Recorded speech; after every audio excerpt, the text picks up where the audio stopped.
prototypical market structures we're looking at are perfect competition, which we've seen already, monopoly, which we've seen.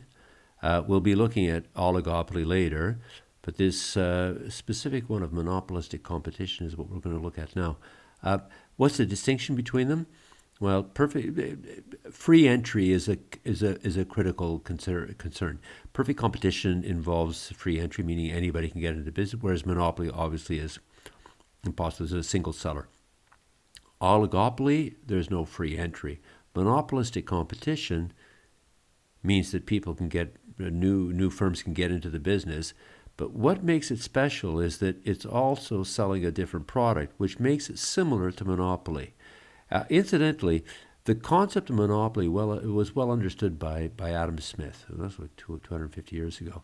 Perfect competition, I can say that this was better understood in the late 19th century. Oligopoly was actually understood in the 19th century, early 19th century, but monopolistic competition, this particular market structure we're going to look at now, is recent. It dates from the 1930s or so. And yet it's also probably the most common market structure. Why only four? These are prototypical. These are extreme cases. And economists consider most market situations to fall into one of these four, with a mix and an adjustment to various sorts. So they're quite distinct.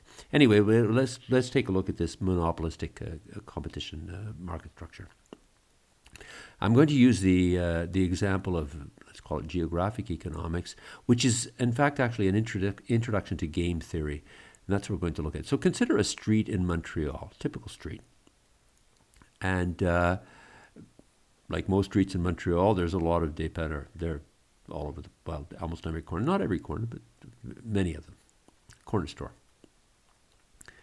And of course, there's people living in apartments along the street. So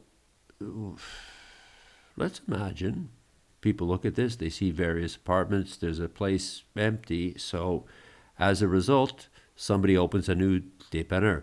As they often say in retail business, location, location, location. It's critical. So if somebody notices there's a Tim Hortons a good example of something like this. Somebody notices there's a space available, hey, let's take it.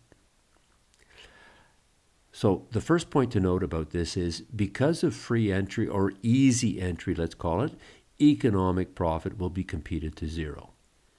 That's the story of newspapers and lemonade that we looked at earlier in the course. But each dépanneur is different. In this particular example, and that's what I'm using with this geographic example, it's different. The differentiated product, the product is not the dépanneur, it's the location. Which means that because of the difference in location, the dépanneur can maybe adjust a few things. Let's consider this. Which dépanneur do you go to? Well, if you're nearby D, you can, the various people go to closer. If you're A, you'll go, if you live within this distance, if you live here, you'll go there, and in this case, you'll go to C. Fine. But what if dépanneur has slightly lower prices? Or maybe offers credit, or is just simply nicer. Does something different. In this case, we can see that, B is continue to receive the same customers it had before, but A now can expand its, let's say, its customers going to receive, the number of people it's going to sell to, which means that some people may choose to go to A rather than an alternative. The simple idea here is the following, is that because A can possibly lower its prices because of, in this case, its location, it faces a slightly downward sloping demand curve, which means in effect, it has a partially inelastic demand curve. It's a bit like a monopoly. So let's draw the conclusion from this. First, because there's free entry, in the long run, necessarily, the price must equal the average cost. So there can be no economic profit. If the price is greater than the average cost. If a firm in this business in this market is making some economic profit, new firms will enter. If it's losing money, it's going to leave it. But at the same time, because of the differentiated product, each firm faces a downward sloping demand curve, which means that each firm will try to maximize its profit when the marginal cost equal to marginal revenue. So it acts a bit like a monopoly.